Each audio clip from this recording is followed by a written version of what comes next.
Welcome to It Is What It Is. I'm Shaw Marie. Hopefully everybody's having a good start to their week.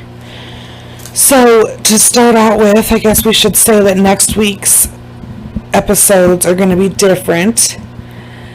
I think we'll probably take away or maybe even keep the Thursday one, only because Mr. Wood was in court yesterday, and Mr. Wood is the prosecutor for the state of Idaho in the Lori and Chad saga nonsense. And so they were in front of the courts yesterday because he doesn't want there to be any video coverage of the hearings that are coming up. And shockingly, her team and Mr. Daybell and all of them are on the same page that we as Americans have the right to witness and see what the evidence is against these people. And I really believe that Mr. Daybell and them did it mainly only because they knew that they are already hated enough. And so to agree, I think they knew would push people over the fucking edge. And pretty much the judge said, in all words but not these words, that if he does not allow the cameras in, and he has to open up the doors to the public, because you cannot tell the public that we cannot hear or see a hearing. Well, you can say we can't see it, but like everybody has the right to see what they're accusing these people of and see the evidence of what they have to be scrutinized by the people is an easier way to put it. We all have that right. And so the judge pretty much was like, and if I don't fucking do that, you all know that this case is already so big and so publicized that anarchy and terror will rain down upon cute little Rexburg, Idaho, and it just ain't gonna be no good for nobody. So no fear, we're going to. So Monday and Tuesday is Chad's court. They say it's only going to be 2 days, but we'll see. My main question for everyone is, do you want the reaction afterward? Or, since I have some time, should I figure out how to video myself and watch it so we can watch it together? Does that make sense? Maybe. Who knows? Tell me, what do you guys want? Everybody seems to like my Lori Vallow and them recaps. So, and I know I got a lot of people listening, especially just from listening to those. So tell me how you guys want it. If you guys want it, we can go live and do it that way, or the video after. I really don't care. I just know I'm going to have a ton to say, especially about Chad. So, yeah, let me know. Okay, so this other one, sorry, that was 3 minutes of non-case related talking. Everybody's going to get butthurt. So we'll just jump right into the other one. Okay, so this one is from Netflix, and I stumbled upon it. I had never seen it, and I stumbled upon it. I love it. I cried. This family got me, and it just goes to show that once again, you can go to jail for doing nothing wrong, and that when you put someone in jail when they have done nothing wrong, things severely do happen to these people. So I'm just going to tell you guys this story about this amazing family and this wonderful man and what happened to him, and hopefully he's doing good now. I couldn't find anything real recent on how he's doing, and I would love to hear that this guy is doing really good, because it gets really close to home in a lot of ways, mainly because there's a sister and a brother and siblings, and me and my siblings pull at my heartstrings. But the sister in this case snuck the brother into the bar for a night of fun. Okay, we have fun, we leave what they say happened on this night as a result of all of that. So it just really touched at home. And what your family will do for you when they know beyond a reasonable doubt what you are. Well, they know what you are, who you are, what is inside of you. And they know that if something is wrong and you are wrongfully convicted of something, that your family in your heart of hearts, they will fight for you till the end of days. And that's how it truly, truly should be. So I'm going to tell you the story of the Ferguson family, and their movie / documentary is called Dream / Killer.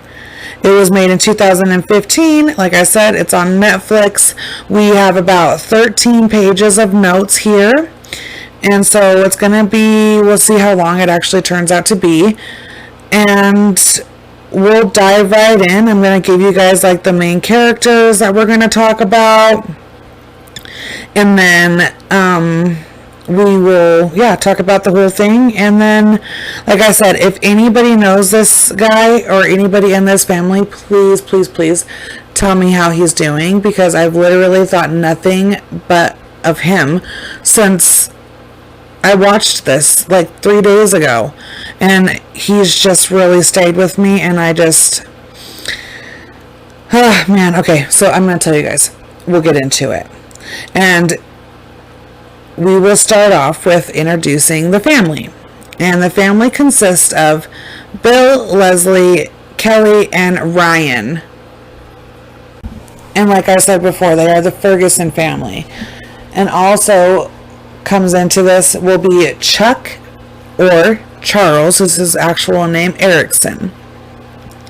And then we have a fucked up prosecutor too, and then we have an amazing lawyer, but we'll get to them later on down the road. Okay, so obviously from what I've told you so far, you get that one of these men, the family guy, is wrongfully convicted. So this is the story of Ryan and Chuck, mainly Ryan, but Chuck. I will not call him Chuck later on in the episode, but like I said, it'll be self-explanatory when we get there. Okay, so on October 31st, Halloween of 2001, a reporter got killed, Mr. Highholt, and in Michigan, or is it Michigan or Missouri? Missouri. In Missouri.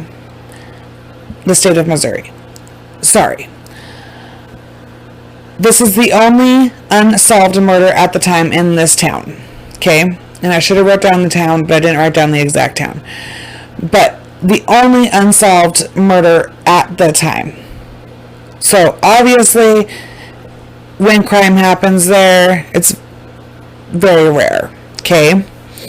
Murder, I should say. Crime, obviously, is all sorts of crime. So, both of these guys, Ryan and Chuck, are both 17 years old at the time.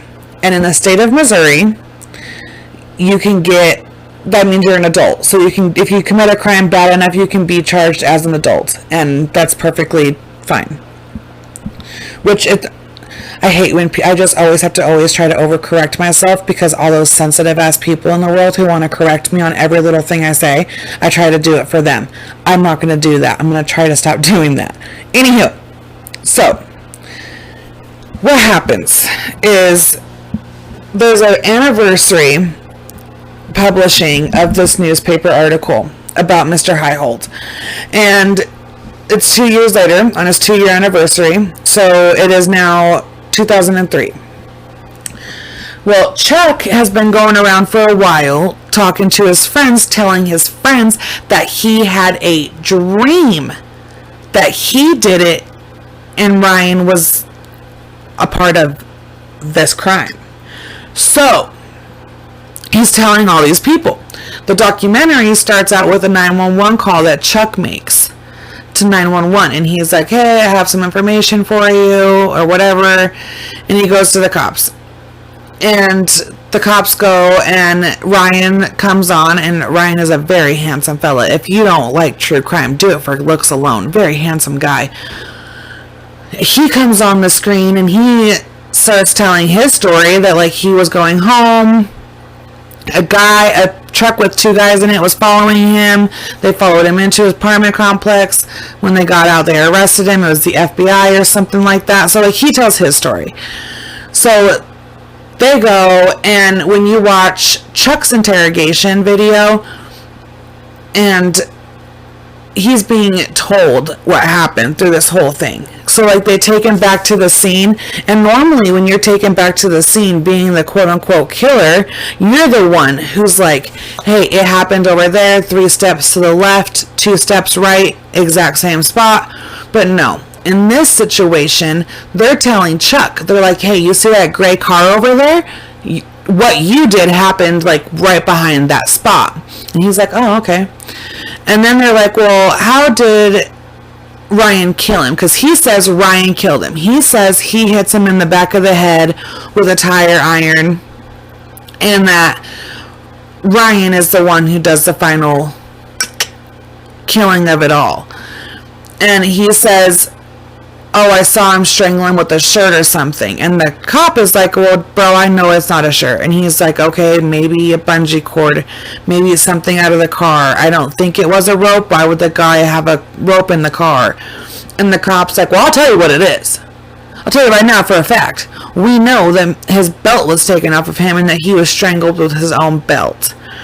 And even Chuck himself goes, oh, really? Like, in the tone of like, what the fuck? Really? That's his tone. And so he's piecing all this together.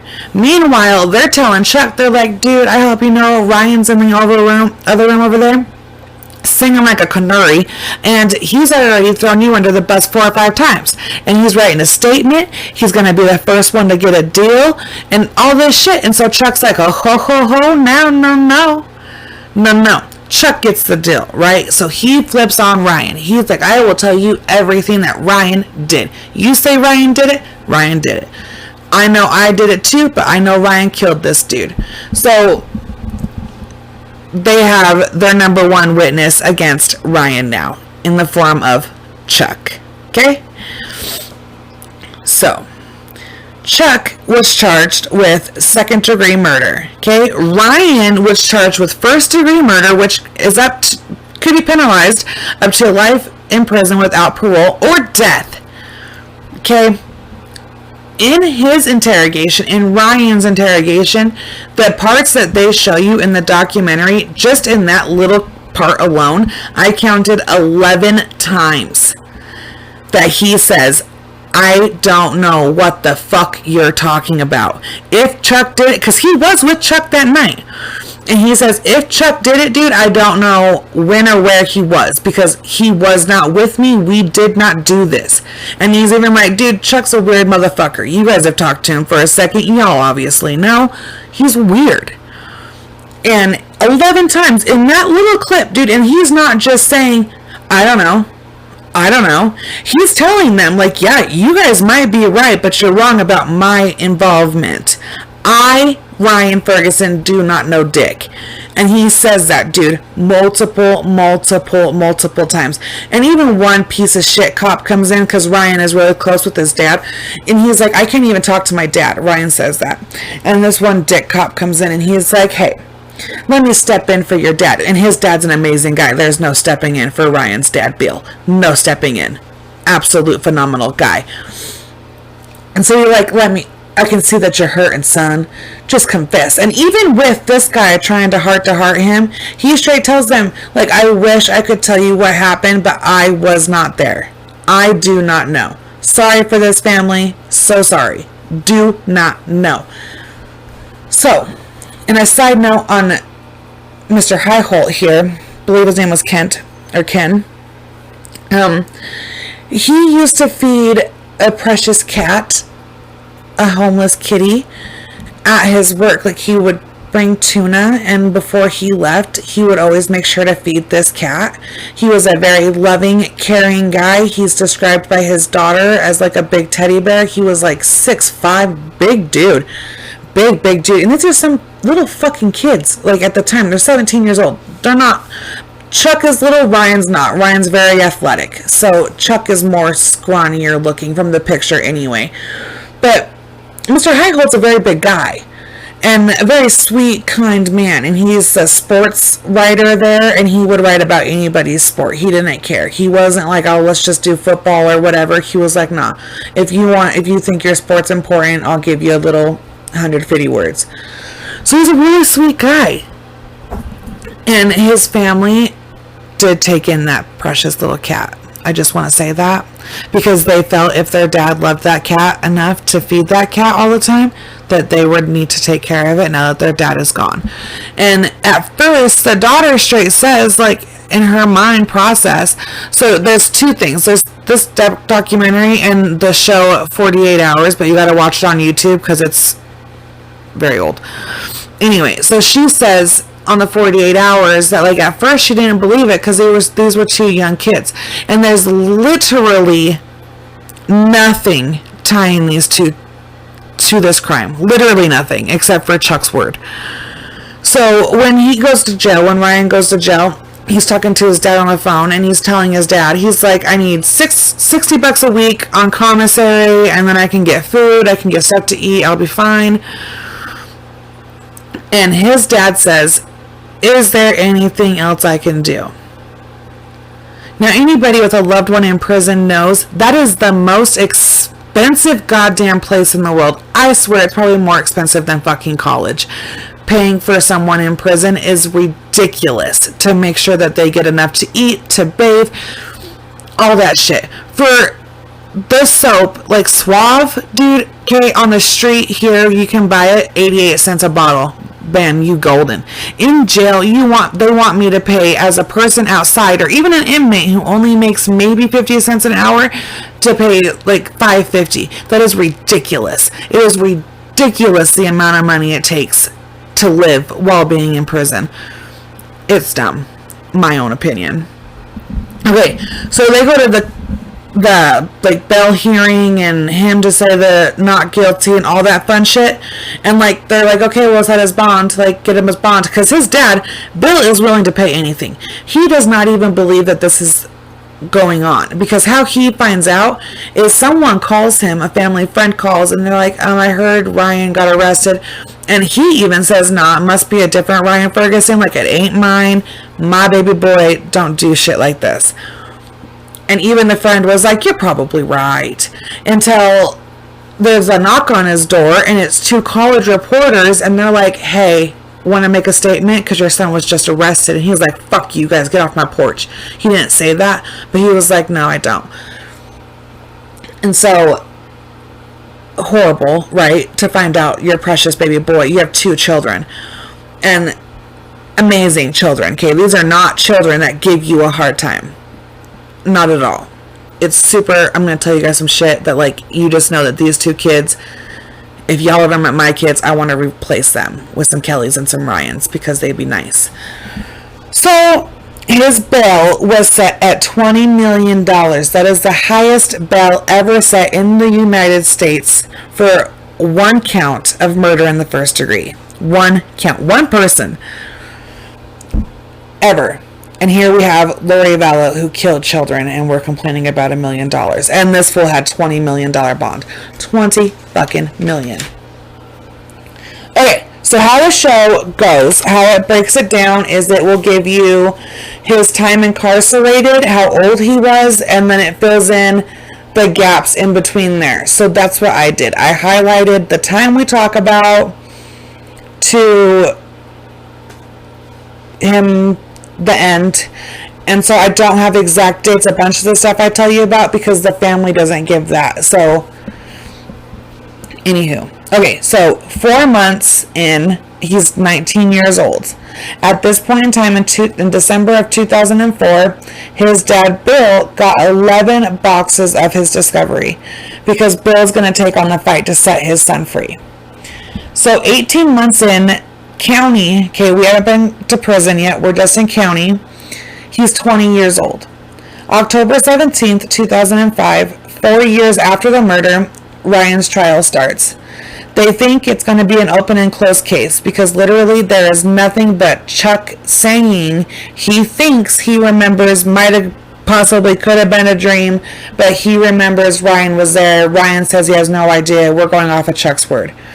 And Chuck only knows the evidence that he knows because the fucking cops told him what he needs to know. Okay? I'm going to say that right now. Okay. So Kevin Crane is the dick-ass prosecutor that we're going to talk about. So, he says the boys saw a man in the parking lot, okay, and that Chuck hits this man in the back of the head and he falls. When he falls, Ryan comes, strangles the man to death. Bam. And that the only witness he tells everybody, I don't have no DNA, I don't have fingerprints, I don't have any of that shit.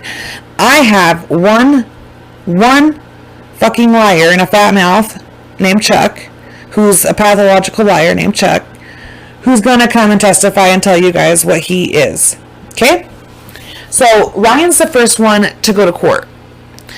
And he is literally, his facial expression, and I see why the jury thought he was showing no emotion towards like the murder or whatever. But his face is literally like, why are we even fucking here? And he is showing that on his face. Like his face is like, I don't need to be here. Like I myself should not be here. And you can tell that he has this look of like, what the hell is going on his face? It's not a look like, oh, fuck this guy, who cares, this guy died. It's a look of like, how did I end up sitting here? It's tragic. Absolutely tragic. So, Ryan goes on the stand, and Chuck goes on the stand, and he has come from not knowing anything really to being a top-notch testifier, like witness is what I mean. He like top-notch, he remembers everything now he knows incredible little details and everything else. So on the second anniversary, this fucking guy, Chuck, he remembers everything. Well, it turns out now they're saying that Chuck is not the only dude who remembers this shit. Right? So, Chuck says the only reason why he remembered, this is important, I guess I should say. The only reason why Chuck says he remembers is when he was reading this article, they were talking about how good of a man Mr. Highholt was, and that he was a good man, all the things he accomplished, all those sweet things, and that's what triggered his mind as to being like, okay, it was me, it wasn't a dream. Okay, moving on. And he says he gets snapshots of that night. Like, what the fuck? He says he only gets he'll be driving down the road and he'll look over and be like, why do I remember that spot so much? Oh, snapshot, this is why. Just fucking stupid. Just dumber than shit. Okay, so that's what he says, that he's just getting these snapshots of the night, and he's trying to give full lengthy, oh man, this is what it is. And it works as long as Mr. Crane is the one questioning him. It works. But he's just redonkulous, this Chuck kid. Just redonkulous. Okay. So, then, there comes a guy who is a convicted child molester, but at the time, he is janitor, maintenance. Yeah, maintenance guy at the newspaper office. So, he says, and this is what helps back this up, is when Chuck testifies, he says that he saw a lady yelling, and saw a lady in a light in the door, and yells, go get help, this man needs help. And the next thing he knew, Ryan's foot was on the guy's back, he was strangling him, okay? And, forget the other guy for a second. I'm going to tell you more about what Chuck said when he testified. So anyhow, so when he's testifying and he says that that Ryan put his foot on the back of this man, his foot on his back, and strangles him. Okay, so for one, there should be what? Footprints on this man's back. Because according to him, he's already hit this man in the head with a tire iron. Hard as shit. Okay, even in the court, they like have him like show the force that he used. So hard as hell. And he says that this man goes down. So there should already be, and there's mad amount of blood everywhere. So there should already be blood everywhere. So if Ryan is walking up to him to do this, shouldn't he be stepping in blood to put blood on this man's back? So like there's that. That's also weird. That doesn't add up to the story. So that's weird. And so then Mr. Crane goes to him and says, if this was all a dream, why would you say this? And he says, Chuck says, I did this. He did this. I didn't dream anything. And so the jury is like, and then he says, Mr. Crane says, then why would you plead guilty? And Chuck says, because I am guilty, sir. I am 100% certain that me and Ryan Ferguson committed this crime. So,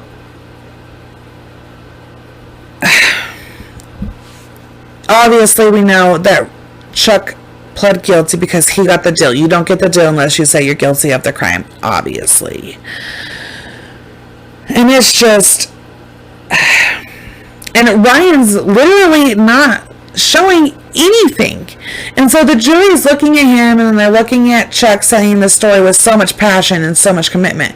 And then you look over at the table and you look at Ryan, and Ryan's looking at him like, you are the dumbest fucking person I've ever met in my life. Like, and dude, I'm serious. This guy literally is sitting there in like a zombie looking phase. Like, are we really in court right now for me? For murder? Cool. Like, I don't even know what the hell is going on. And so, it's just crazy. Crazy, crazy, crazy. And, like I said, Chuck says he's 100% certain. That's like the final question. Is like, how certain are you? Now, Ryan's lawyer, he's a fucking joke. He is a legit joke. And his name is Mr. Rogers. He can't even remember who the hell he was talking to. At one point in time during these court proceedings, he even calls Chuck Mr. Ferguson. And Mr. Crane's like, that's Erickson, dumbass. So it's horrible. Horrible. And he would take like long ass pauses and he'd be like,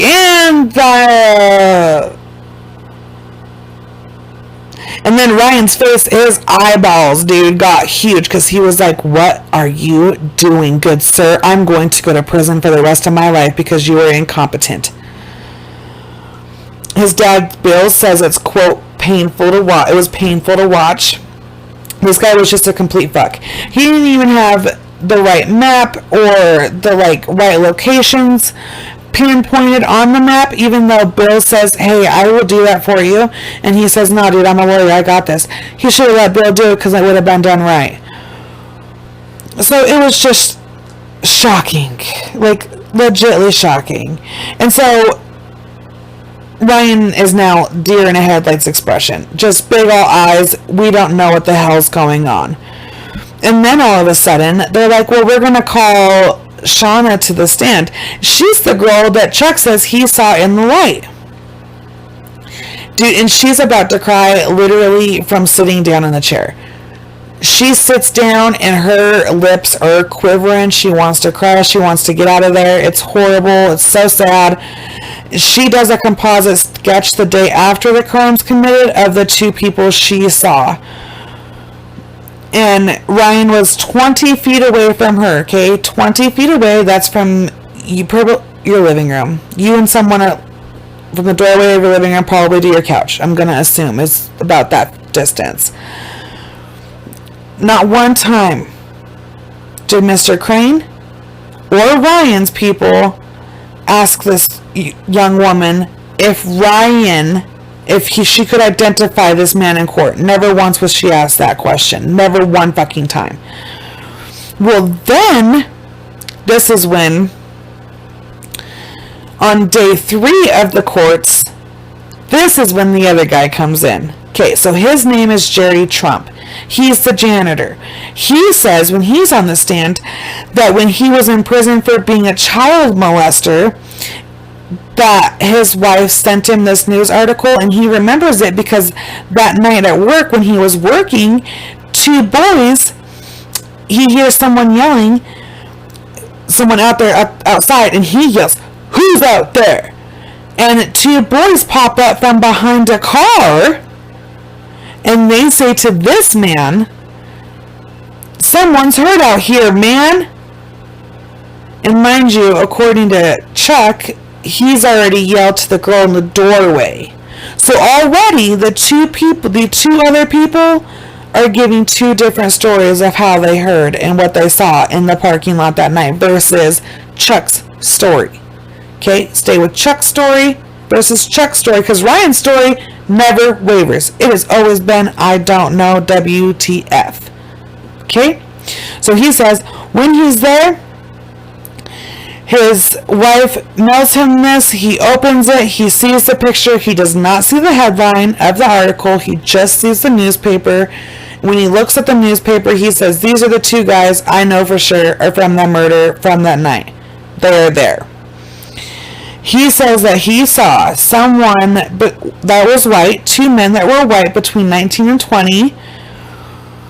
And so he was 100, he didn't say 100%, but he just, like, the confidence in which he spoke gave him 100%.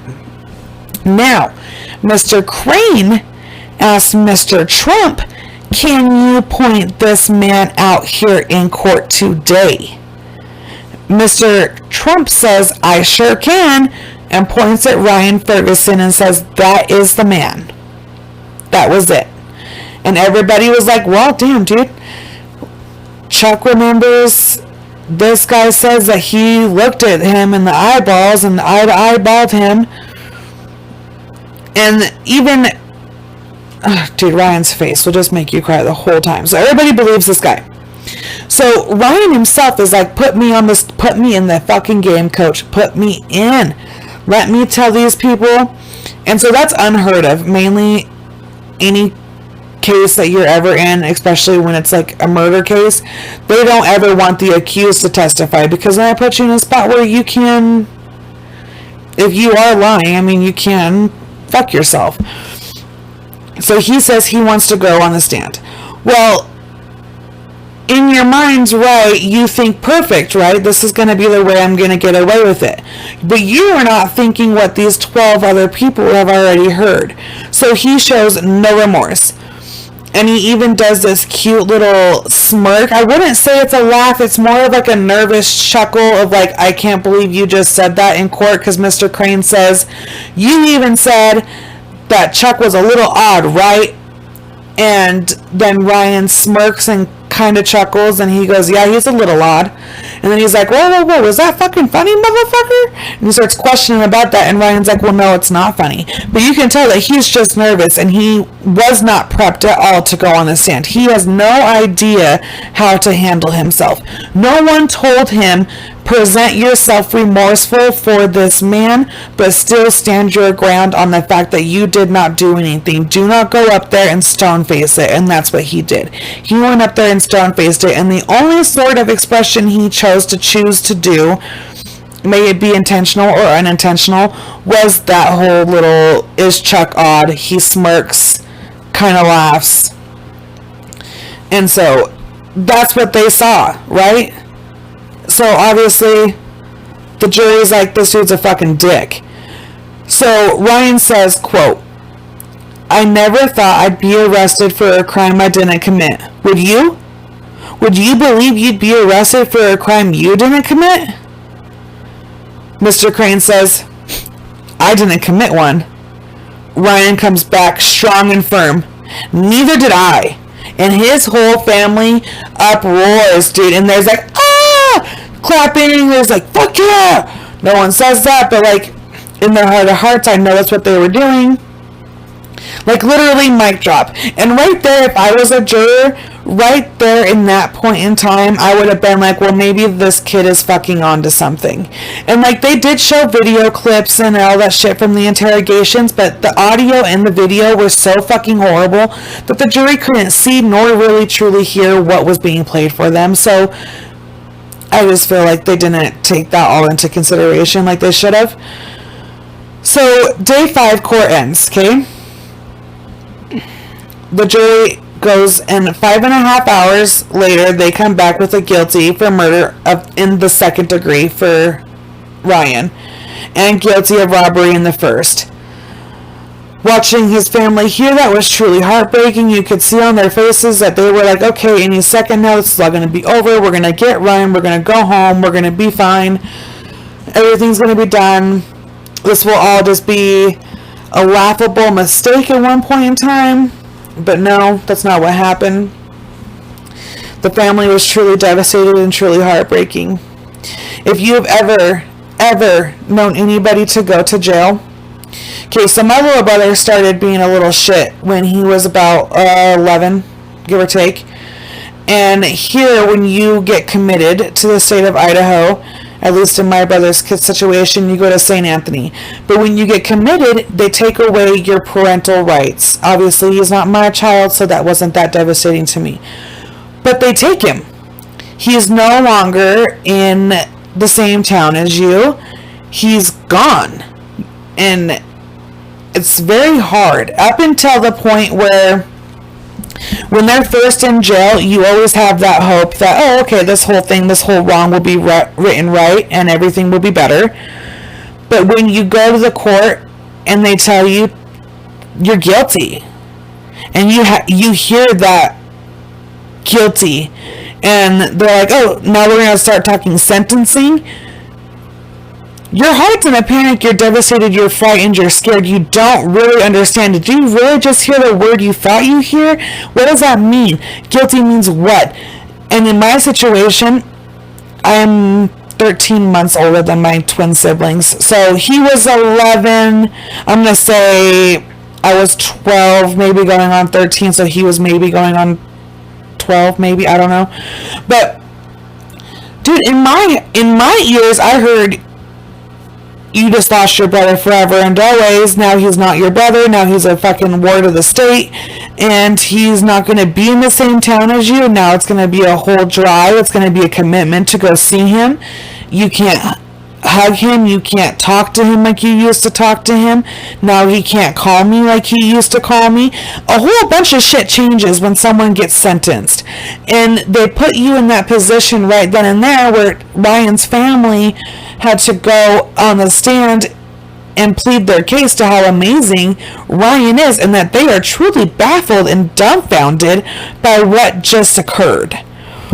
And so they put Bill on the stand, and he is just amazing. This, literally, if you commit a crime and you don't commit a crime and like your family doesn't believe you, for shame, you will always sit there and say to yourself, I wish I had Bill Ferguson as a father, because this man is amazing. Bill says, quote, I am truly convinced that he is innocent. I'm going to learn more, and I'm going to prove my son's innocence, and so will my family.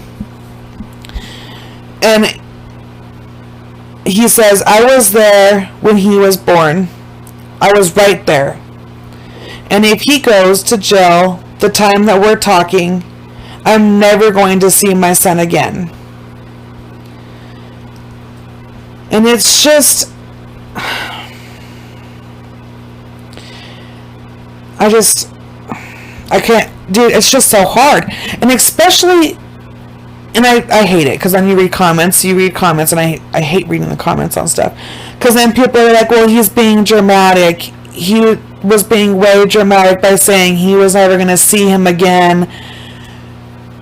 this man lost his life. He only cares that he's not going to be able to see his son, but he can go to visits.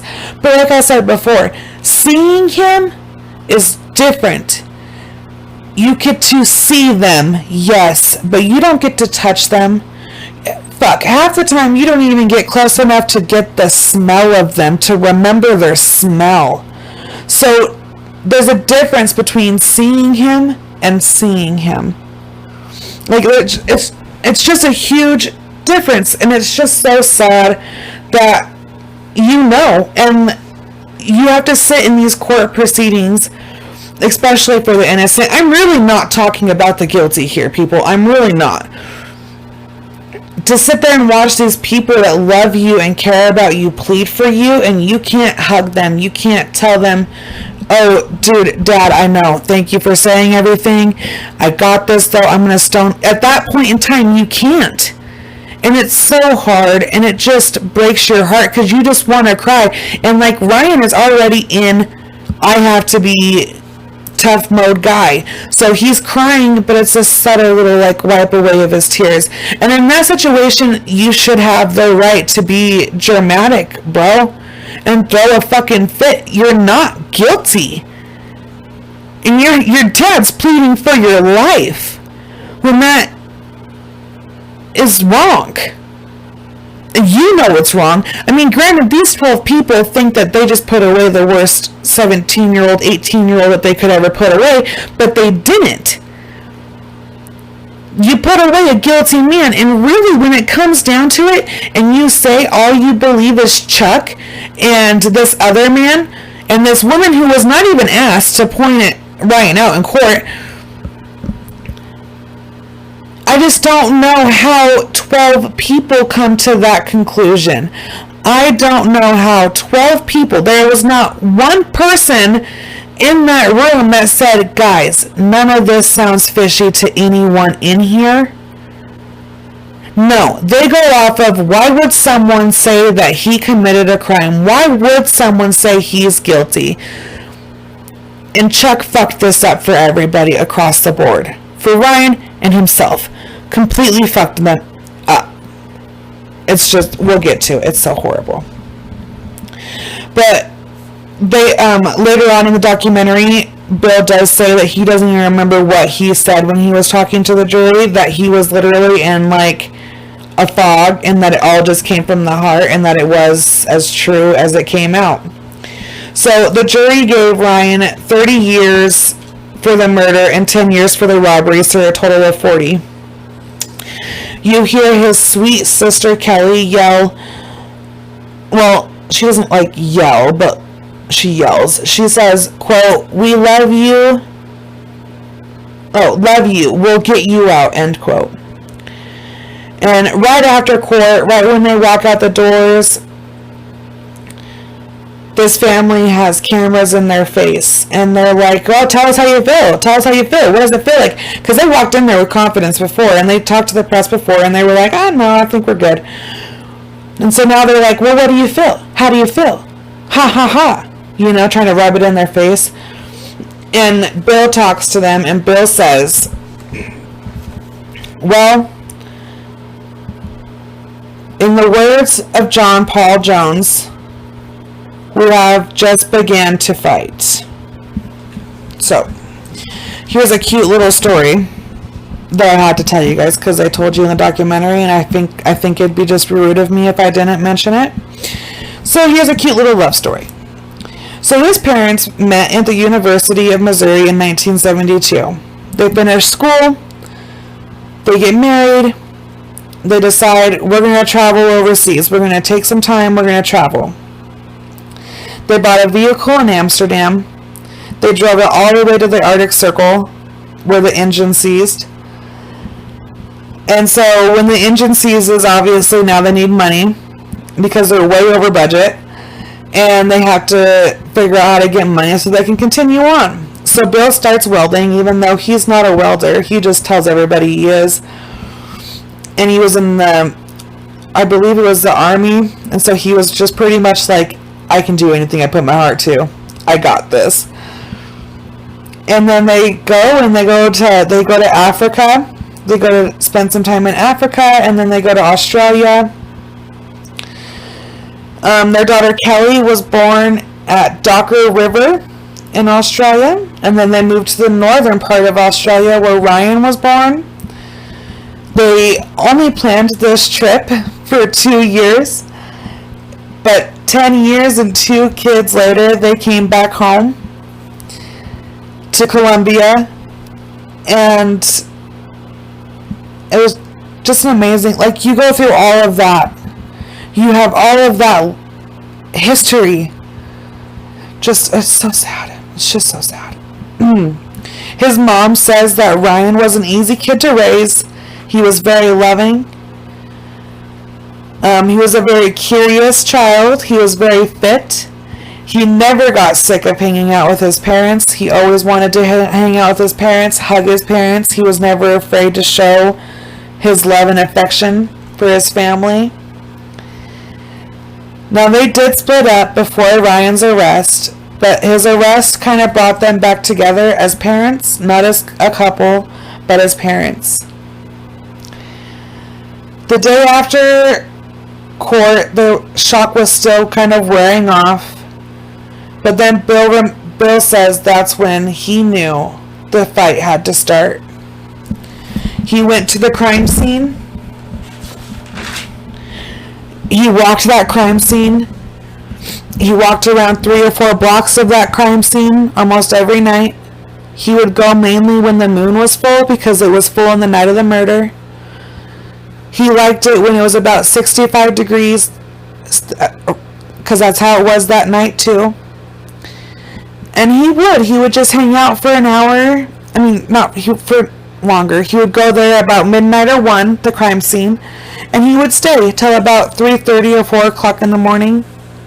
He said it was just him and some stray cats that were just kicking it out there.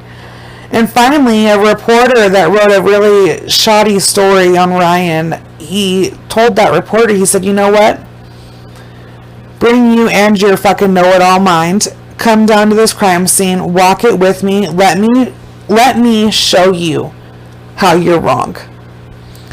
And so he did. And that night started it off, man. That when he did that first tour, that started it off. And he was like, you know what? Everybody should know.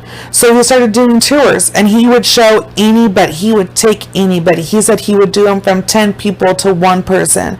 That the school, the local junior high there, even brought 2 busloads of kids to come and walk this crime scene with him and know it. And so Ryan describes his jail cell. And so I'm going to tell you the way Ryan says it. He says, go into your bathroom, a 10 by 10. Take out your bathtub, put in a bunk bed. And then you have your sink and your toilet all together, all connected, and a desk with a stool. That's his room. And he says, you hear the lock at night. You hear the locking of the doors because it's loud and they slam. You hear the buzzing of the light that's been on all day, the screaming, the yelling, the pounding on the walls, the keys from the guards jingling. You hear the screams of people being beaten and raped. You hear the sounds of shoes squeaking on the floor above you. You hear that man being beaten or raped, yelling for help, yelling for someone to help him. But you have to lay in your bed knowing all the while that not one person in that dorm is going to get up and push the button to help that man, to bring a CO in. There's no way that they will do that for you. And so, imagine, and prison is scary, okay? And Ryan even says he even says that those sounds don't happen every night, but those are the sounds that play in your head every night. And my brother is probably the definition of institutionalized, I want to say. Like I said, he tries to do well every time he gets out. I mean, he always comes out with the intent to do well. It just never plays off that way. But if you've ever known someone, my brother, when he was first committed, when he came home, it was weird. For us, it was like, oh my God, you're back to normal. Everything's normal. But for him, he just went from being locked up and then to a halfway house before he could come home. So to us, it's like, dude, just go back to the way you, just go back. Like, go in your room. It's your room. Lay on your bed. Fucking your clothes, your stuff. But he wasn't that way for a while. When he first came home, when he went to the bathroom, he would take his bucket. He kept his own toilet paper. Like, that type of stuff, even now, and right now, he's sitting in jail for a supposed crime he could have or could not have committed. It's a whole fucking thing. It's a whole domestic abuse, methamphetamine situation. So it's a whole crazy situation. But I don't know, man. Like, I can't even imagine, especially being there when you're not meant to be there, and you've tried. And Ryan did. He tried his hardest to be the person that would never be there, to be a person his parents could be proud of, to be an amazing athlete. He was an athlete. He was a good kid. He did his chores. He loved his parents. He knew to go to college he would need a scholarship, so he needed to be good at something. Like, you know what I mean? This man made the path, made the roadmap to where he would never be the person who had to hear these sounds or hear these things or know the things he knows, and now he is wrongfully being forced to hear these sounds and to know these things and to know the evil behind the walls of a prison. We think out here in society, they go to prison, that's fine, whatever happens to them in there is fine. They deserve it. They committed a crime. But we also need to keep in mind that some of these men are put in there for drugs, and they are being put in there with rapists and killers. Those are not the two same men. Your mentality is different. The way you think is different. The way you act and the way you punish people for their crimes, whether it be raping them or beating them, it's different. You have two different mindsets. And so to put someone who's completely innocent, that does not know the background it takes to survive in prison, being told, hey, fucker, dude, today's your first day, figure it out, solve it now, astounds me. That right there, people need to realize. You don't go to prison to go to Walt Disney World. You go to prison because you've done a crime. You've committed a crime. You have a history of committing a fucking crime. You have knowings of the underground darkness in the world, shadiness of the world. So when you go there, the streets don't change. The rules are more serious, but the rules are still the same. They still come down to the same things. You fucking respect who's in charge. You follow in line. You do what you're supposed to fucking do. You mind your business. It just blows. Okay, sorry, that was a long tangent. I can't even imagine. So Bill, right, he starts up a web page and everything else because he cannot stand the fact that his poor son is in there listening to these things, knowing these things. And so he starts up the website, and he says when he starts this up, he knows if he gets enough people talking, that eventually the people who do know the right things will come forward and say so. So finally he gets someone on there that says that they need to talk to him, that they have info they would like to share, and they found out it's Shauna. So the girl from court who drew the 2 composite sketches. So he says, how about you meet me at the parking lot where it happened? Bring your family, bring your friends, bring whoever you want to bring. You don't need to feel uncomfortable. There's no need for that. And this is his first time questioning someone. So he's like, I'm nervous, I'm excited, I got this. And so when Bill gets there and they're doing this, of course, the number one question on Bill's mind is, I just want to ask her if it was fucking Ryan. Like, I just want to ask her. But he doesn't. He eases into it. But it does come up. And she says, no, he wasn't the man. She says, if anything, Chuck looked more like the guy. But it wasn't Chuck either. She said that she told Mr. Crane this, that she was 100% sure, confident, knew for a fact that these 2 men are not the ones that did it. And Mr. Crane said that one of them already confessed, so pretty much it doesn't fucking matter. And he's told her, like, why would he say if he didn't do it? And she said, people do it all the time. And, like, she stuck to that this was not the person she saw. Was not the person. And so it just was absolute horrible. She says that Mr. Crane is an asshole, that he made her feel like she was the one that was in trouble and she was scared to death, and that she was only going to answer the questions that were asked of her. She was not going to say anything else in fear that something may or may not happen to her. She was not 100% sure. And so she said that she told everyone and anyone that would listen to her that Ryan and Chuck were not the people who did this. They were not the people. And so Bill, right then and there, he was like, you know what? Fucking game on, dude. Let's do this. I'm going to save my boy. I'm going to save him. But he knew he would need way more than that to save Ryan. That he was going to need way more. He called it the end of the wedge. That it was the end of the wedge. And what a wedge is when you're chopping down trees, you put a wedge in there and you smack it with a hammer, a sledgehammer, and it helps knock the tree down. So you put it down at the base, okay? So that you put it at the base. You whack it, it splits the tree falls. So he says that she is the end of the wedge. Now, we go to 3 years in prison, and he's now 22-year-old. Bill, ow, sorry, I just hit myself.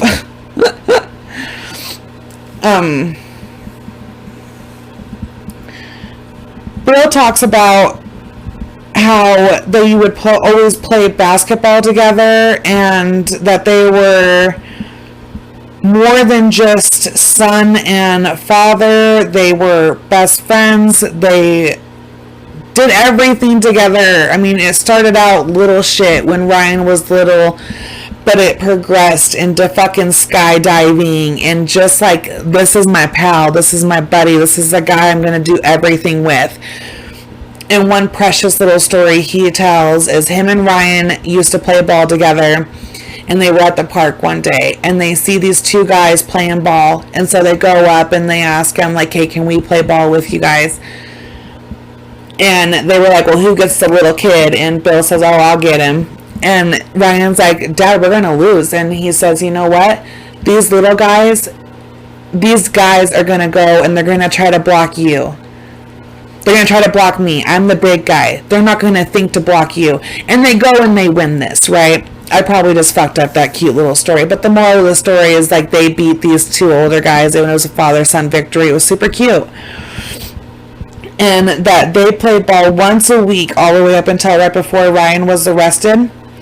And then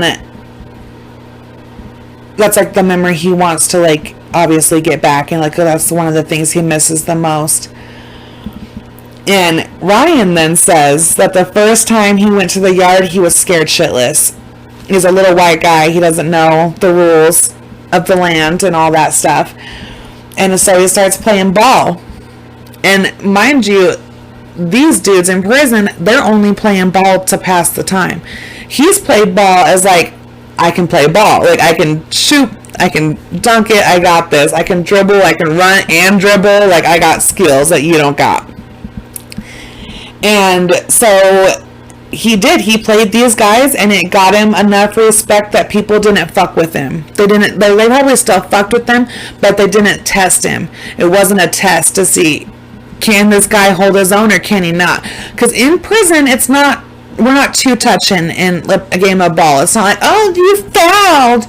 No, I'm going to fucking shoulder shock you, bro. I'm going to chin check you real quick, and it'll all be all right. So that's the kind of ball he went from playing nice ball with his daddy to not so nice ball. Okay, so then it goes to 4 years in prison, and he's now 23 years old. And Bill is sitting there, and he's like, you know what? I need to find the guy that they say that they saw at the intersection, right? So this guy's name is Dallas. Chuck says that they see him that night. He's sitting at the intersection, the flashing yellow light, and it's like a light bulb goes off in his head. He says that night that they saw each other, if that light was flashing, the light at the intersection, if that light was flashing at 1 a.m. that morning where Bill was sitting, then it had to have been flashing the night of the murder at 2:15 in the morning. And so there's no way in hell that they saw Dallas and had a conversation with him, because you would not have stopped at that intersection. It's like, why would you have stopped? If you're not being made to stop, you're not going to completely stop, especially at 2 o'clock in the morning. You're just not going to. And one of the things Chuck says is he thinks that they did this for drinking money. And he even says at the first court appearance that when they walked away from killing him to go back to the bar at like 2:30 in the morning, that Ryan had pulled $20 out of his wallet or something that he had forgotten that was in there, and he made the comment of like, oh, we did that all for nothing. Like, that's how much Chuck dug into this and like put into the roots of, no, we did do it. Like, that's how his story was so convincing. So 5 years in prison at 24 years old. In 2008, he had an evidentiary hearing, which he was given a public defender. And they brought in 11 people that could have been put into the first court to testify, including the guy, Dallas himself. He said he didn't even see them that night and that he wasn't driving. And he said the cops bullied him into saying whatever they wanted him to say so that he could go home. And that he said, and he does say, on second thought, maybe he did see him. Maybe he did see Chuck. Maybe he did talk to them. And when the public defender is like, well, tell us, how are you sure that you did not talk to them that night and you were not seen and you weren't driving? And he was like, well, for one, I didn't have a license or a vehicle at the time. And for two, I had a DWI. So, no yo shit. So there's no possible way. And he was never even called to testify in the first court hearing anyway. And even Shauna got up there and told her a story about how she felt intimidated, that it wasn't them. And then this judge just drives me nuts. So a side note, when they break in the documentary from the court, Ryan teaches you how to make prison pizza. And if anybody's ever had a ramen burrito from anybody who's ever been in prison, bon appetito, delicious. Okay, so every 4 months he gets a food visit, and so his mom, he used to like fresh fruit. Well, he doesn't like to use, he liked fresh fruit. So she would bring him just a bowl of fresh fruit, and he would smell it and ooh and ah over the colors and everything else. And it takes her 3 days to prepare for her food visit because she's such a good mom. And she even tells a cute little story of like how a mama just loves her baby. She'll do anything to make her baby happy. Well, what happened was they said no more fresh fruits, right? So she still decides that she's going to sneak in a fresh peach underneath some spinach. And she tells the story about how they put them at like a visiting table right next to the guard stand. And that they were super scared that she would have to throw the peach away and he wouldn't be able to eat it. And then at the last minute, they switched his visiting table to a table in the back. And so he got to eat that fresh peach, but then she like kind of kicked herself in the butt that she didn't cut up more. So it was just a cute little story. Absolutely cute. Okay, so now Ryan's story is being featured on 48 Hours, and stuff like that. So Ryan's talking to this girl. She tells him about this amazing woman, Kathleen Zellner. She is truly the baddest bitch on the planet, and I say the baddest bitch out of the most up respect as I could possibly give this woman, the most up respect. Literally bad to the bone. She's helping our Making a Murderer boys meow too, just so you know. Anywho, so she's amazing. Baddest bitch on the planet. Baddest. Well, little did they know. So they know they want her, right? Bill's like, Ryan tells Bill, and Bill's like, we gotta get her. We have to get her. So Bill reaches out to her and writes her an email. Little does he know that she's also watching his thing on TV, and she tells her husband, if this family ever reaches out to me, I'm going to take on this shit pro bono, because she watches Ryan's court and everything else, and she's like, this dude just wasn't prepped properly, and this guy fucking sucked. This lawyer sucked. So I'll do this shit pro bono. Well, Bill writes her an email in the middle of the night, and he's like, this will be forever and a day before I even hear anything back from her. And she writes him back by noon the next day. And he says, come down here, come meet Ryan, come walk the crime scene with me, and you'll see why I believe my son is innocent. She came and saw Ryan and walked that crime scene and everything else within 2 weeks of meeting him, of talking to him on the phone. She is literally, truly bad to the fucking bone. Literally and truly. Just amazing, amazing, amazing, amazing. If you didn't do it, like, you are literally innocent, and you have tried everything you can possibly try, y'all need to get Kathleen, because you'll be getting out. She don't fuck around. She don't play. So Ryan also tells the how it is to want to show your emotion and not be able to show your emotion. And he says one of the story that he uses is, you want to cry, right? You want to break down and you want to cry, especially when you're not meant to be there.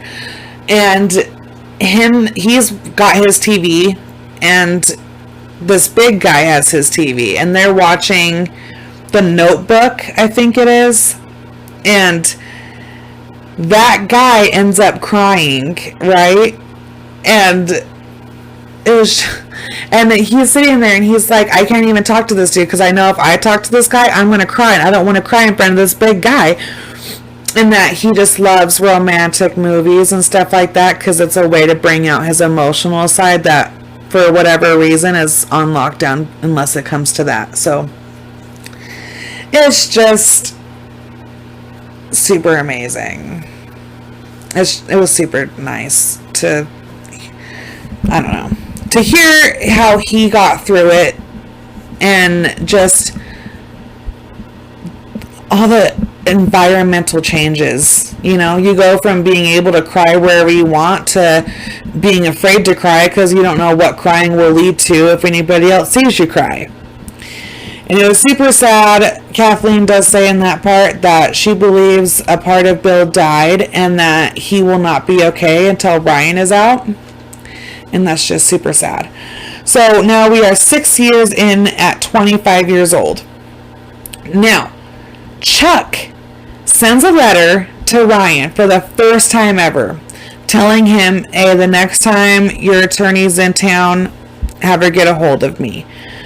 And so they do, and Kathleen freaks out. She's like, I need to get down there. I need to videotape this motherfucker. We're going to do a sworn testimony, a sworn thingy.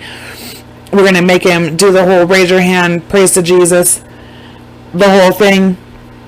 And he says, and she's expecting him to be like, hey, everything's Ryan's fault. Whatever, you're wasting your time. That's not what happens.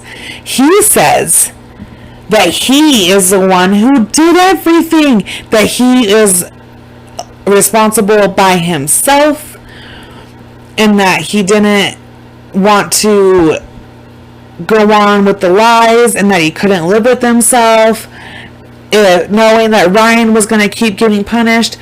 And this whole time, Kathleen is like, bro, I know you didn't do this either. Like, I know both of you are innocent as fuck.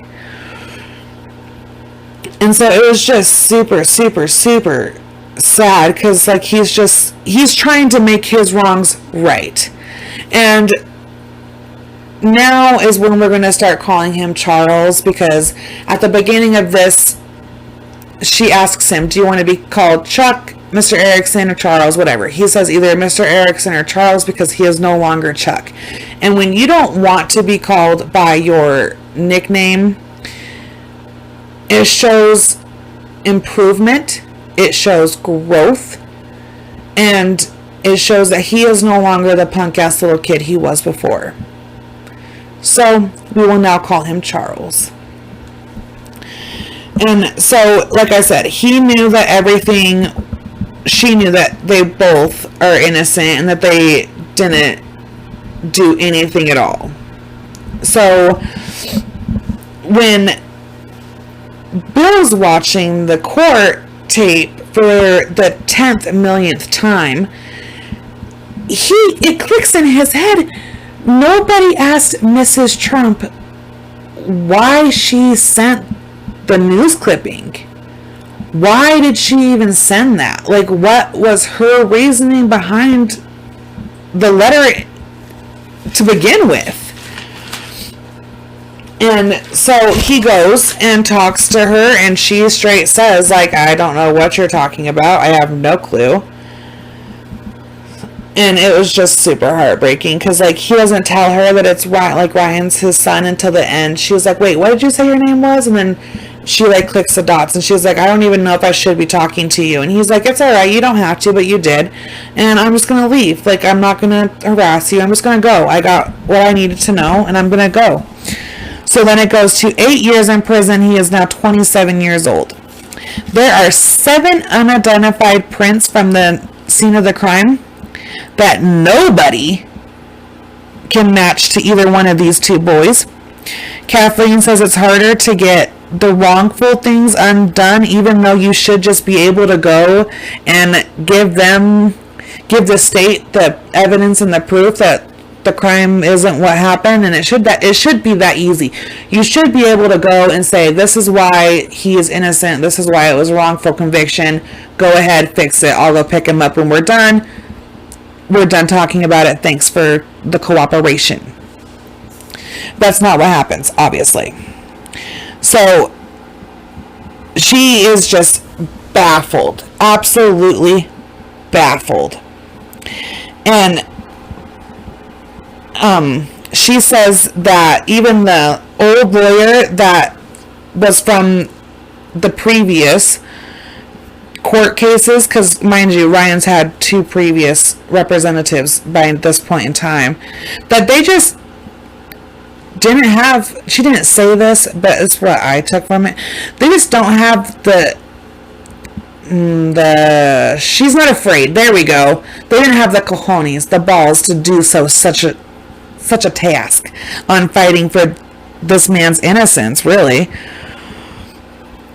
And Charles said that he was lied to and he was tricked, and she starts sending him everything. She starts sending him all of the real witness statements, and she just starts sending him everything from Ryan's file to Charles. So he's seeing the real paperwork of what Ryan has, and so he is now just getting mind fucked is what he's doing. So he was tricked, and obviously, and so now Ryan goes back in front of the courts again for a post-conviction hearing. This time Charles goes and testifies again, but he testifies the fact that he was tricked and that he lied about everything to save himself. And even the prosecutor, who's a different prosecutor, says that your deal is still in place. Why would you come forward now knowing that you could spend the rest of your life in prison? And he just simply, he's like starts to cry, and that he just didn't want to lie. Like, he cannot lie. And it was just so horrible, dude, to believe that we live in a world where you can go get blacked out drunk, go commit a crime, think you possibly maybe could have sort of did it. You've had dreams about a horrible incident happening, and then you go tell the cops all this shit, and they're like, oh, okay, well, now we have someone to blame. The only unsolved murder we've had. Let's take this kid at his word, and let's just fuck up their lives. And it doesn't matter that he doesn't know anything about the crime, or where in the parking lot it happened, or what the guy was even killed with. All that matters is he is saying that he did it, and he knows about it, so bam. And that's fucked up. That's why Charles was trying to do the right thing. He even almost cries on the stand, and he says he doesn't want to die knowing he did the wrong thing. And even in this hearing, dude, even Jerry Trump himself comes back on the stand and says that he was lying and that it was made up, that Mr. Crane came up with the story, that his wife never sent him the paper, and that he was a newfound Mormon, maybe, praise Jesus, and he wanted to make it right. And that the only thing that he wanted to come out of that was for Ryan's forgiveness, and that Mr. Crane scared him and he was intimidated.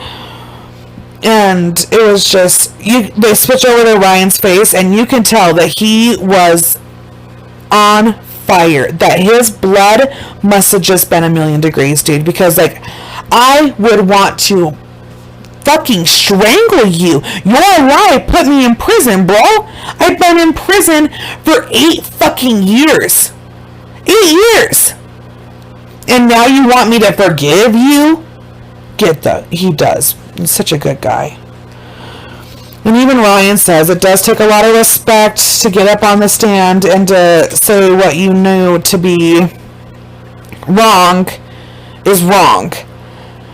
And then Judge Crane testifies as well at this hearing. And the new judge on this hearing, Judge Green, pretty much gets on his knees and asks Mr. Crane, does he like it soft or hard towards the tip?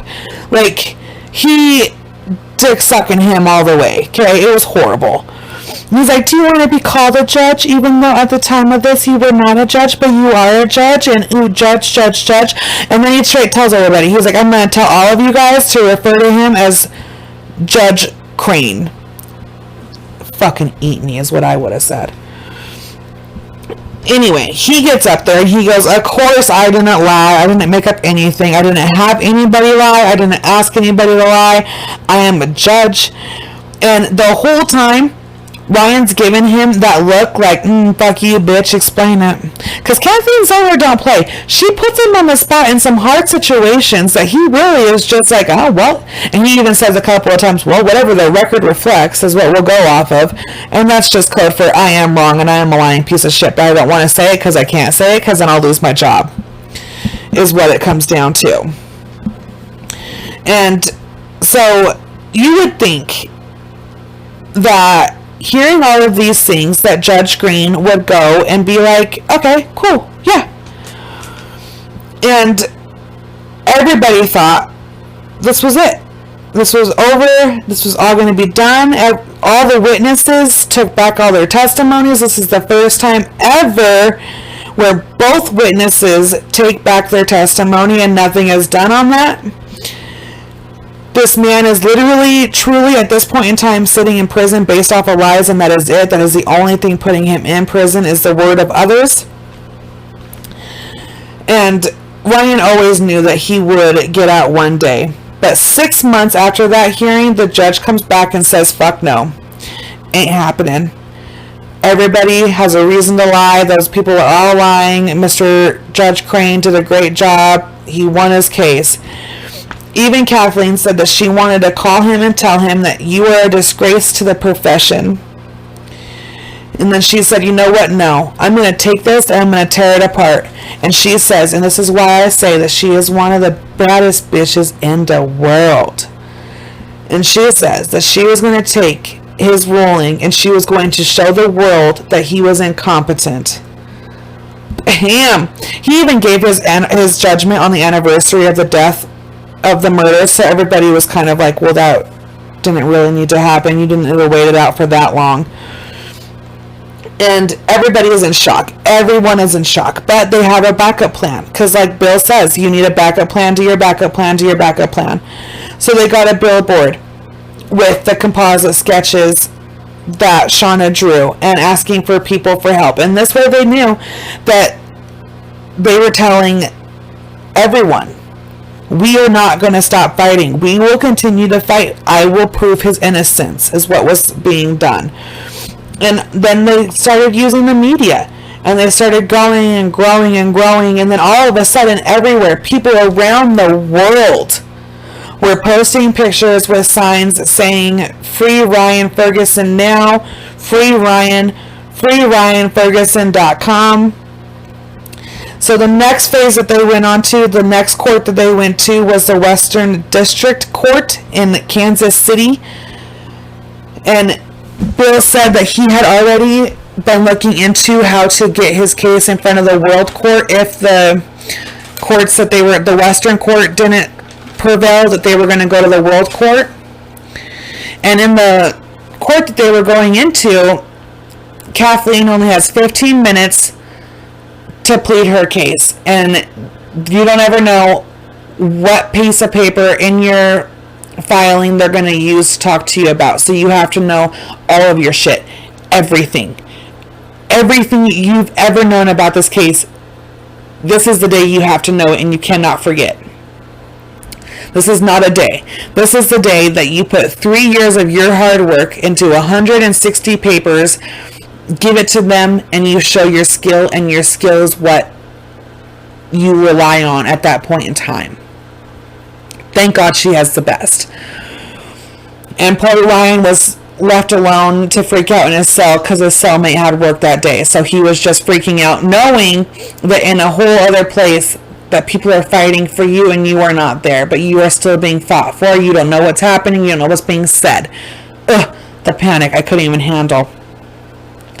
So, when you bring up a Brady violation, when you bring up those things, you have to show that everything that you're saying is a lie, that there is nothing that can be used against you to show otherwise. So when Mr. Crane says that Mr. Trump came to him, willingly gave him this information, is a lie, because Mr. Trump says that is not what happened, that Mr. Crane gave him the story. Mr. Crane made it up. He did not willingly give them anything. It was a deal. He was getting a deal for giving his testimony. And so there was just Brady violations all over this case, everywhere, okay? From telling him pretty much how the crime happened, giving him all of that information, all of it. Mr. Crane was just dirty from the beginning. From the beginning. Just dirty, dirty, dirty. And Ryan says this whole time, like, if he ever gets out, if he does get out, then he really just wants to take care of his parents, and that he will take care of his parents till their last breaths, and that they did it for him, and so that he would do it for them. And it was just amazing. And so Bill got a car with freeryanferguson.com, wrongfully convicted, time for justice, free Ryan, blasted all over this fucking thing. Well, when the court ends, that's what he gets to drive around, and he drives it all around Washington, D.C. He goes to monuments, he's handing out cards to people, he's trying to get the word out there.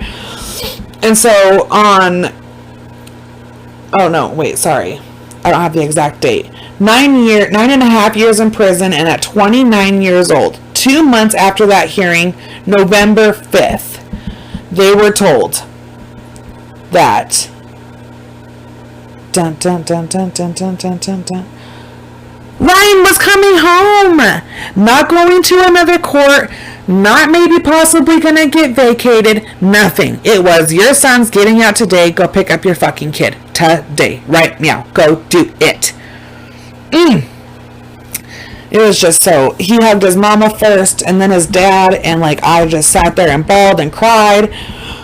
And Kathleen Zellner says that there are 20 million people locked up in the United States, and 20,000, 2 million people locked up in the world, and 20,000 of them are innocent. And she says that normally it's as easy as, like I said, presenting the case, everything's done and it goes. And she says, quote, "This is a real disturbing at every level for Ryan's case. It was just completely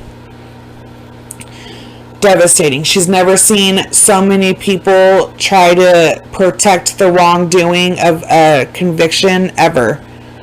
And that usually when prosecutors in the state finds out they're wrong, they quickly go to fix that because they realize that prison is not the place for innocent people." 5 months after his release, Ryan says, quote, "I can't find peace. At some moments in prison, he had more peace than he does now." And what that, and he says, being institutionalized, that must be what being institutionalized feels like. He spent his whole 20s in prison. He gets out at 30 years old. And my brother is literally institutionalized. And so what he means when he says that is like he can't find peace, and he found more peace at times in prison than he does on the street. Is when you're in prison, that's all you have is you're in prison. You're aware. I'm not leaving. Tomorrow morning they're going to count. They're going to count in the afternoon. We're going to have dinner. And you get into that routine. Okay, every day. Every day. For, what was it, 9.5 years? That's what you do. You wake up. You read a book. You work out. You do this. You do that. Repeat. 9.5 years. And then you're told, dude, you're going to have dinner at your mom's house today, bud. Go. How do you live with that?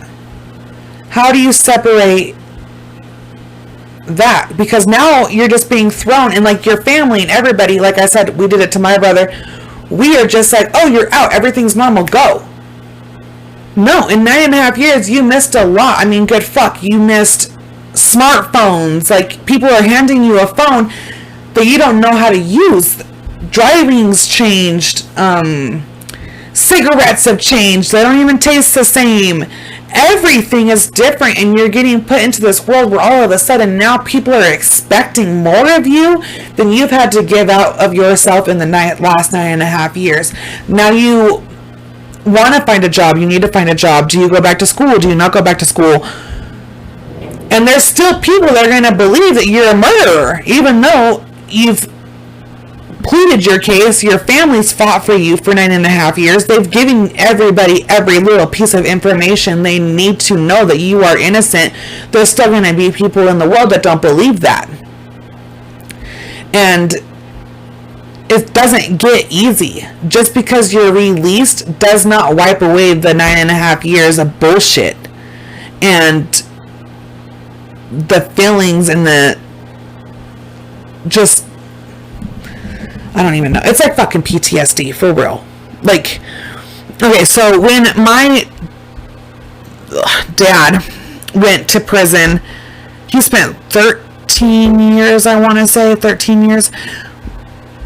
You don't even drive a car. I mean, and before, he drove us everywhere. He had to relearn to drive. Like, all those little things. Shopping's different. You no longer swipe a credit card. Oh, no. Now you insert it into the machine. Now it beeps at you. Oh, you forgot your card? It doesn't even matter, bro. You don't have that app on your phone that acts as the card. You can just tap the little screen. Go on. Like, when you are locked up, the world doesn't go with you. It stops. You go back in there to the remote, the clicky, the channels. That's all you got.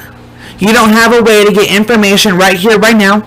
You don't have a phone. You don't, it's just so much harder. And when they do this to people and they release you and they put you out into the world and they say, okay, well, now go do a press conference, go thank everyone, and then go on, dude, go be normal. We let you out. We did our justice. That's not justice. If anything, you're hurting them even more, because that whole 9.5 years, you never for a second gave this man any skills that he would need on the outside, because you were so stuck in your way that this man will rot away in prison that you did not give him any skills. You did not teach him people-to-people conversations or how to interact with people. He knows how to interact with a bunch of dudes and a bunch of fucking inmates, sure, but he doesn't know how to interact with a bunch of people at the line at the Walmart. You know what I mean? Like, it's two different things. Like, we wanted to surround my brother with family and everything else, and that just put him into a panic, and we don't get it, right? The first time, like, mind you, now, obviously, I'm very, very, very well equipped with people incarcerations, but the first time, we don't understand. We just want to show them that we love them, we miss them, we want to shower them with everything and anything, but we can't. It's just going to put your loved one in a panic and a frenzy, and that's just going to put them into a situation where they're not safe. My brother still to this very day, even though he's in jail right now, can probably eat his meal in under 2.5 seconds. And that's, you want to eat your shit and you want to get the fuck out of wherever you are. You want to eat so no one else can eat your shit and no one can fuck with you and you can get gone. Little stuff like that. It's just, it all adds up. So the end show notes at the end of the show say that Ryan moved to Florida to start a new life. Like I said, Ryan, bro, if you hear this, how are you? I hope you are good. I really, really do. Bill continued to work on the wrongfully convicted, and he's even trying to help Charles get out. And Charles, they call him Chuck, but Charles Erickson is up for parole in 2020, so the best of luck to you. Hopefully you get your day as a free man as well. And Kevin Crane is now a circuit court judge in Missouri, so I fear for anyone who has to go in front of him in Missouri, because this motherfucker is just corrupt and doesn't give two shits about right or wrong. And the murder is now unsolved and remains unsolved. And on June 10th, 2017, Ryan was awarded $11 million in a civil judgment, and that is $1 million for every year that he lost in prison, and that is not even enough, and he needs 10 times that amount, because we let him sit there and we let him rot, and we didn't do anything when he said he didn't do anything. And now, so I've had someone ask me how I do this, and I can sit there and criticize my brother so much. Well, the best way I can describe this is the little boy who called wolf. Okay, and everybody hears this story differently. So the story I've always heard is there's this little boy who really wants attention, right? Every time he goes into the town, he's like, wolf, wolf, wolf. Everybody freaks out. Everybody leaves the town. Turns out every time there's no wolf. Everything was fine. Everybody was safe. Nothing was to be worried about. Well, one day, a big ol' mean nasty wolf finally does come. And the little boy runs and he goes into town and he does the whole wolf, wolf, wolf. No one leaves. The whole town dies. Okay? Whose fault is it the whole town died? It's the little boy's fault, I believe. Because truthfully, the town would have believed him if he didn't lie so many times before. So when you're dealing with a person who has been doing the same actions since, in my case, 11 years old, he is going to be 29 years old in November. So you've done this for a very long time, and you continue to do the same exact things. You're getting locked up. You and this girlfriend fight and get beat up. You get put in jail for a domestic. You smoke crack with this person. You got this. You broke into this. You got a robbery charge. So on and so forth. Okay? And all of those times, you didn't do it. You didn't rob that store. You didn't hit her that time. You didn't smoke crack that time. You didn't sell crack that time. All of those things you didn't do. And when my situation, when it all first happened, hell no, he didn't do it. Support him, love him, guide him, kind him, hold him. This time will be different. Now he's out. Everything will be different. Everything will be fine. And then it happens again. Oh no, I'm innocent this time. And after the third, fourth, fifth fucking time of being, oh no, I didn't do it, you don't believe a person anymore. And now when he says in this situation, it's already been in the newspaper, so fuck it. So what happens is, I guess him and his girlfriend smoke crack. We have a situation. She claims she's beat up. He claims he doesn't beat her up. Needless to say, he is in jail, obviously, for a felony domestic, okay?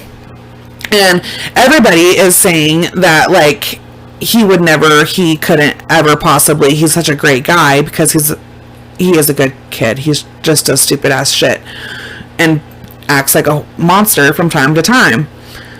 And nobody likes this girl in my family. It's not a secret. It's not a secret at all. And so they have a domestic previously, and she recanted that situation. The last time he got in trouble, she came out and did the whole, no, I lied, it was a big huge misunderstanding, blah blah blah. Well, now this time we're all over the board. I choose to believe, I'm going to take her side until I'm proven differently, because I can't truly believe what he says, because we've already done this dance a million times. You know what I mean? Like, and you can't sit there and judge a family for not fighting and standing up for the quote-unquote wrongfully convicted when this is the 20th time he's wrongfully been put in jail. Ryan Ferguson never did a thing in his life that would make you believe that he would one day go out and commit a murder. But yet it was very easy to convince everyone because one person said so. Easy for his parents and everybody to guide him and to help him and to have his back and everything else, because he never cried wolf. This was not the 10th time Ryan was in jail and needed help. This was the first time. This was the time the family knew 100% without a doubt he was innocent, and he was. And so fight for the rights, guys. Fight for your family when you know they shouldn't be there. Fight for the people that shouldn't be living in a legit hell, all because the state of wherever you are in doesn't want to say that they were wrong. And it's okay to be wrong, as long as you fix it. So I don't know. I was just devastated. I can't believe that they do that to people. And that it's just so easily, you can be so easily locked up and forgotten. And everybody says that this can't happen to them, but it's like Kathleen Zellner says in this episode, and even like in my brother's situation, all it takes is one person saying you did it. That's all it takes. It takes one person and a crime to a situation to occur. May it be wrong or right, that situation, take it, run with it, and make up their own story. Someone can put you in jail for nothing. Those are the shit you need to be watching out for literally every day of your lives. And it's just sad. So Ryan was set free, so that's good. And a little FYI before we go to Thursday's situation. If you do not like brutal and blunt honesty, please already plan on skipping Thursday's episode. It will be my one where I talk on the video and talk to the peoples, and it's going to be very blunt.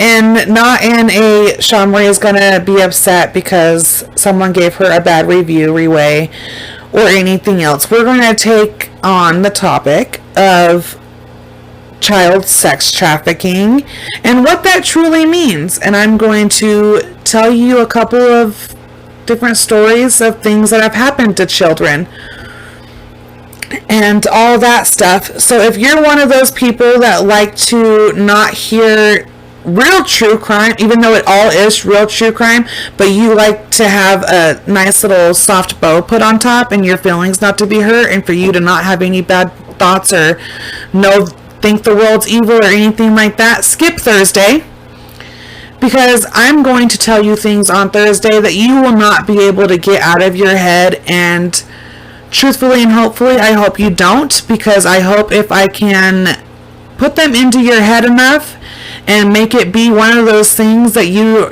just sit there and when you're alone think, oh my fucking God, how are we letting this happen? That maybe there will be change. And so, like I said, if you are nice and of the faint of heart, please do not tune in on Thursday. I will not take back and I will not say I am sorry for any of the bluntness or the direct forwardness in the way in which I say things. So on that note, please follow me on Instagram at It Is What It Is Pod 19, all together, no spaces. Twitter, It Is What It Is 208, because that's where I'm from. Facebook and YouTube, It Is What It Is, a true crime podcast. And yeah, like, subscribe, review my show, all that fun stuff, and I will see all of you lovely people on Thursday. Have a good week. Bye, guys.